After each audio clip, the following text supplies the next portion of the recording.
फडणवीस भेटी करता वेळच देत नाहीत असा आता तक्रार किंबहुना असा आरोप करुणा मुंडेंचा आहे। मुख्यमंत्र्यांच्या वेळेकरता 2 वर्ष आपण चक्रा मारतोय असं करुणा मुंडे म्हणतायत। पाहूया।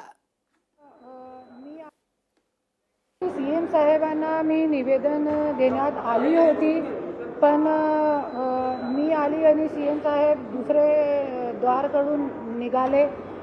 त्यांना माहीत होतं की मी आली आहे, तरी पण मला टाईम दिला नाही। गेले 2 वर्षापासून मी सीएम साहेबांची भेटीसाठी मंत्रालयामध्ये मी चक्कर काटत आहे, पण सीएम साहेब मला टाईम देत नाही। बहुतेक मला कोणती सभामध्ये भेटून त्यांना सगळे लोकांच्या समोर आपला निवेदन द्यावं लागणार आहे। तरी पण मी त्यांचे सचिवला जे जनता दरबार घेत आहे त्यांना मी निवेदन दिलेलं आहे।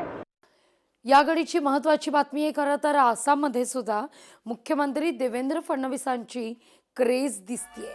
आला रे आला देवाभाऊ आला, आसाममध्ये मराठी स्वर गुंजतोय।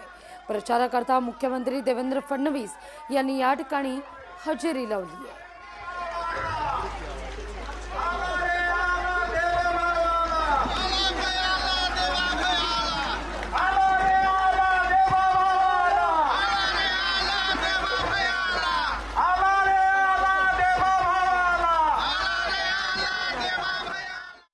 राहुरी विधानसभा पोटनिवडणुकीत अक्षय कर्डिले हे आता भाजपचे उमेदवार असतील।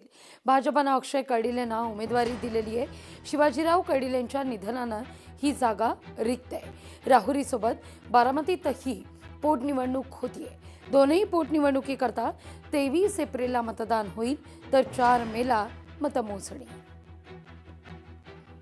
एवढा मोठा मी राजकीय प्रवास त्यांच्या आशीर्वादाने सुरू करतोय, पण ते आज माझ्या सोबत या क्षणाला नाही आहेत। आज ते असते तर एक वेगळा आनंद असता। त्यांच्या चेहऱ्यावरती तो आनंद पाहून मला मोठा अभिमान आनंद वाटला असता। पण आज मी ज्या फोनची आणि ज्या शुभेच्छेची वाट पाहतोय ते आज मला कधीच आयुष्यात मिळू शकत नाही।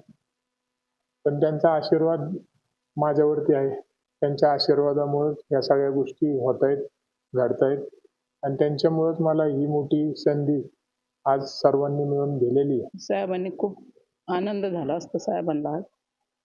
साहेबांनी सगळं अक्षयलाच दिलं। आजपासून खुर्ची अक्षयला दिली। मी जे केलं तेच तू कर, तेच तू पण जनताला सांभाळ, मी जे सांभाळलं तेच तू पण सांभाळ असं सांगितलं साहेबांनी। आज 5 महिन्यापासून मला जयंतीने साहेब म्हणून काही भाषण दिलं नाही। साहेबांनी खूप खूप कामं केली साहेबांनी, आणि अजून तसंच अक्षय पण कामं करणार सगळ्यांची।